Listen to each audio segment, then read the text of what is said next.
Hi friends, ఈరోజు 26 August రంగుల రత్న serial ఎపిసోడ్లో ట్విస్ట్లు అయితే మామూలుగా లేవు. ఇంకా లేట్ చేయకుండా సీరియల్ రివ్యూలకు అయితే వెళ్ళిపోవచ్చండి. అండ్ ఫస్ట్ టైం మన ఛానల్ చూస్తున్నట్లయితే కనుక తప్పకుండా సబ్స్క్రైబ్ చేసుకోండి. మీరు సబ్స్క్రైబ్ చేసుకుంటే మన నుంచి వచ్చే నోటిఫికేషన్స్ మీకు వెంటనే వస్తుంటాయి. అండ్ ఇంకా రామ్ సిత్తల్ జంటలో అతి తొందరలోనే కలవాలని మీరైతే కోరుకున్నట్లయితే మన వీడియోని లైక్ చేసి హైప్ చేయడం మాత్రం మర్చిపోవద్దు.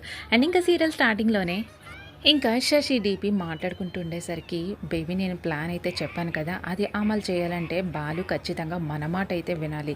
డాడ్ నాకైతే భయంగా ఉంది, బాలు మన మాట వింటాడా, అసలు ఈ ప్లాన్ వర్కౌట్ అవుతుందా అని ఇంకా శశి అడిగేసరికి బేబీ ఇక్కడ బాలు మన వైపు ఉన్నాడా లేనిదా అనేది 70% మన వైపు ఉన్నాడు కదా, కానీ ఇక్కడ చూస్తే మొత్తం 90% కూడా బాలు మన వైపే ఉన్నాడు.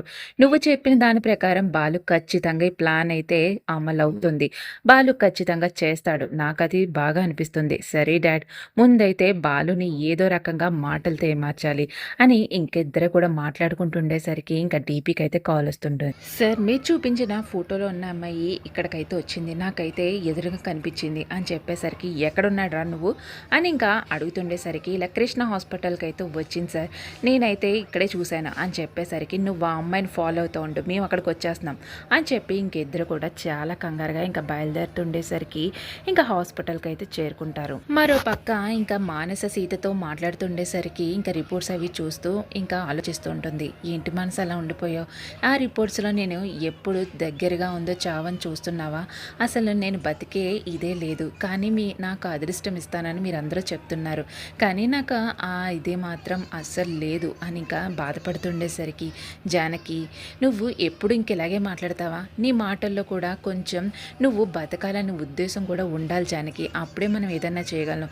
నువ్వు మాట్లాడే ప్రతి మాట ఇంకా నెగిటివిటీతో ఉంటుంది. నువ్వు చెప్పే మాట కూడా నేను ఎందుకు బతకాలి, అసలు నాకు బతికే ఛాన్సే లేదా అనుకుంటున్నా, కానీ బతికించాలని మీ అందరం అనుకుంటున్నాం. ఎప్పుడు కూడా పాజిటివ్తో ఉండాలి. నువ్వు దాని గురించి ఎప్పుడు ఆలోచించకు జానకి, అత్తయ్య చెప్పింది కదా, ఆల్రెడీ రష్యా నుంచి ఇంజెక్షన్ అయితే ఆర్డర్ చేసేసాం, నీకు ఆ ఇంజెక్షన్ చేస్తే ఖచ్చితంగా నీ బాడీలో అయితే మార్పులు వస్తాయి. నువ్వు ఎప్పుడు కూడా పాజిటివ్గా ఉండాలి, నా బిడ్డను ఎలా చూసుకోవాలి అనే ఉండాలి తప్ప నువ్వు మానస నాకు బతకాలని ఉంది, కానీ నాకు దేవుడు అంత అదృష్టం ఇవ్వలేదు కదా, నా బిడ్డలను చూసుకోవాలి, కనీసం నా బిడ్డలు కనేంత వరకు కూడా నాకు ఆయుష్ని ఇస్తాడో లేదో కూడా భయంగానే ఉంది.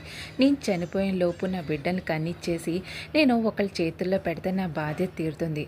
అదేంటి జానకి అలా మాట్లాడుతున్నావు, బిడ్డని కనిచ్చేస్తే నీ బాధ్యత తీరిపోతుందా, ఇంకా అదేనా నీ బిడ్డలకి ఎవరు తోడుంటారు, తల్లే ఖచ్చితంగా బిడ్డను చూసుకోవాలి, ఎప్పుడు కూడా నిరుత్సాహంతో ఉండకూడదు, నీ బిడ్డలకి నువ్వే భరోసాగా ఉండాలి, అందుకని చెప్పేసి నువ్వే ఇంకా బతకాని ఉద్దేశంతో పాజిటివ్గా ఆలోచించు, ఖచ్చితంగా నువ్వు బతుకుతావు, అత్తయ్య ఖచ్చితంగా నీకు మాట అయితే ఇచ్చింది కదా, నువ్వు దీని గురించి ఇంకొకసారి కూడా ఆలోచించక జానకి, ముందైతే పాజిటివ్గా ఉండు అని ఇంకా మాట్లాడుకుంటూ ఉండేసరికి ఇంకా లోపలికైతే ఆ గుండా ఇంకా శశిని డీపీని తీసుకొచ్చి ఇంకా సీతనైతే చూపించేసరికి డాడ్, సీత అయితే చూసారా ఇక్కడిక్కడే తిరుగుతుంది, ఇది కనుక ఇంట్లోకి వచ్చిందంటే మళ్ళీ మామూలుగా ఉండదు, విషయాలన్నీ మళ్ళీ గొడవలు అయితే స్టార్ట్ అవుతాయి. ఆల్రెడీ ఆ రామ్, ఆదిత్య, శైలుతోనే చచ్చిపోతున్నాం, ఇప్పుడు ఈ సీత కూడా ఇంటికి వచ్చిందంటే అసలు మామూలుగా అయితే ఉండదు అని ఇంకా మాట్లాడుకుంటుండేసరికి బేబీ నీకు ఆల్రెడీ చెప్పాను కదా, అది కనిపించిందంటే మనం దాన్ని అయితే షూట్ చేయాలని నేను ఆల్రెడీ చెప్పాను, ఆల్రెడీ పిస్టల్ కూడా రెడీగానే పెట్టుకుని తిరుగుతున్నానని చెప్పాను కదా,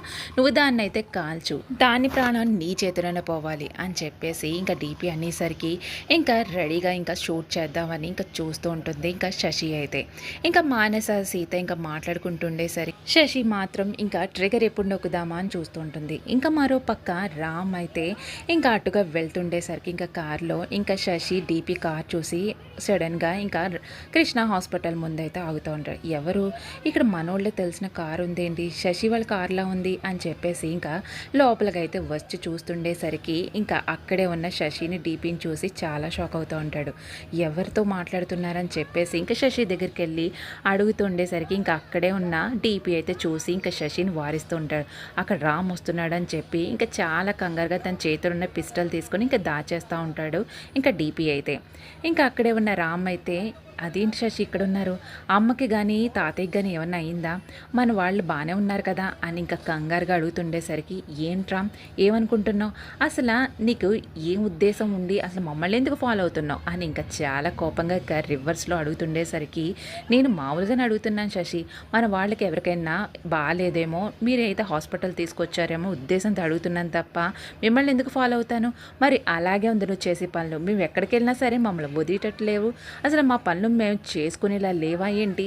ఎందుకు అలాగా మమ్మల్ని ఫాలో చేస్తున్నావు? అని ఇంకా డీపీ, శశి కూడా ఇంకా రివర్స్‌లో ఇంకా రామ్‌ని అంటుండేసరికి, సరే మీ ఇష్టం. నేను మంచిగా అడిగినా సరే కోపంతోనే, ఇంకా ద్వేషంతోనే కావాలని అడిగినని మీరు అలా మాట్లాడుతుంటే నేను చేసేదేం లేదు. సరే ఆయన ఇంకా అక్కడి నుంచి అయితే రామ్ అయితే ఇంకా హాస్పిటల్ నుంచి బయటకు వచ్చేస్తూ ఉంటాడు.